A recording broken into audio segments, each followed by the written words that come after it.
PFI की साजिश पर कोर्ट में बहुत बड़ा खुलासा हुआ है। औरंगाबाद एटीएस ने कोर्ट के सामने पूरा प्लान जाहिर किया है। पीएफआई के टारगेट पर थे कुछ जज और पुलिस ऑफिसर भी, ये इस वक्त की बड़ी खबर है। गिरफ्तार सदस्यों के खाते में लाखों रुपए डिपॉजिट किए गए। पीएफआई से जुड़ने वाले लोगों को वेतन भी मिलता था, बाकायदा सैलरी दी जाती थी। ये बड़ा खुलासा हुआ है। तो ये इस वक्त का बड़ा अपडेट जो हम आपको दे रहे हैं, पीएफआई से जुड़ी हुई बड़ी खबर है। औरंगाबाद एटीएस ने कोर्ट के सामने ये बताया है कि पीएफआई के टारगेट पर कुछ जज और पुलिस ऑफिसर भी थे। अखिलेश तिवारी हमारे संवाददाता फोन लाइन पर हैं। अखिलेश, और ज्यादा जानकारी दे जरा। जी बिल्कुल, देखिए ये एटीएस ने जो कोर्ट के सामने तथ्य रखे हैं उसमें ये इस बात का खुलासा हुआ कि पीएफआई जिन लोगों को भर्ती करता था उन्हें बकायदा पैसे दिए जाते थे, उन्हें ट्रेनिंग दी जाती थी और ये 4 स्टेप होते थे। जैसे किसी भी नए सदस्य को जोड़ने से पहले उस पर 4 महीने तक नजर रखी जाती थी, उस सदस्य के पूरे खानदान के बारे में जानकारी जुटाई जाती थी। ये सब घर से ही हैंडीक्राफ्ट का बिजनेस करके हर महीने लाखों कमाते हैं। आपको भी ये करना है, इनसे सीखना है तो फ्रीडम ऐप को अभी डाउनलोड कीजिए। 20 लोगों में से 2 लोग को ही सदस्य बनाते थे। फिर इनका दूसरा स्टेप जो होता था उसमें 6 महीने के अंदर खुद को साबित करना होता था तो धर्म को लेकर कितना कट्टर है। उसके बाद ये तीसरी स्टेप में जब जाते थे 3 महीने की ट्रेनिंग दी जाती थी उन्हें केरल में और महाराष्ट्र में।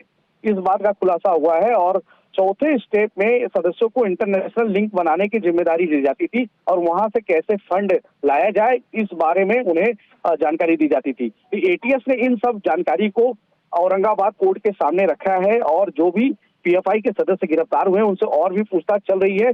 खुलासे में ये जानकारी सामने आई कि न्यायाधीश और बड़े पुलिस अफसर भी उनके रडार पे थे। बिल्कुल अखिलेश, आप हमारे साथ लाइन पर बने रहिए। इसी से जुड़ी हुई अगली बड़ी खबर आपको बताते चले। औरंगाबाद एटीएस ने पीएफआई का भर्ती प्लान भी बाकायदा कोर्ट को समझाया है और कोर्ट में इस बात की डिटेल्स शेयर की है। 4 स्टेज में पीएफआई सदस्यों की भर्ती करता था। पहले 4 महीने तक नए सदस्य पर नजर रखी जाती थी और उसके बाद उसको परमानेंट किया जाता था।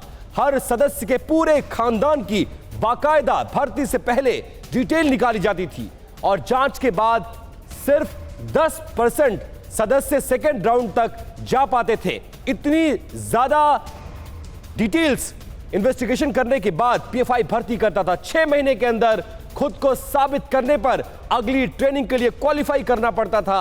यह पूरा भर्ती प्लान है। महाराष्ट्र और केरल में 3 महीने की ट्रेनिंग दी जाती थी जिनको पीएफआई की सदस्यता लेनी है।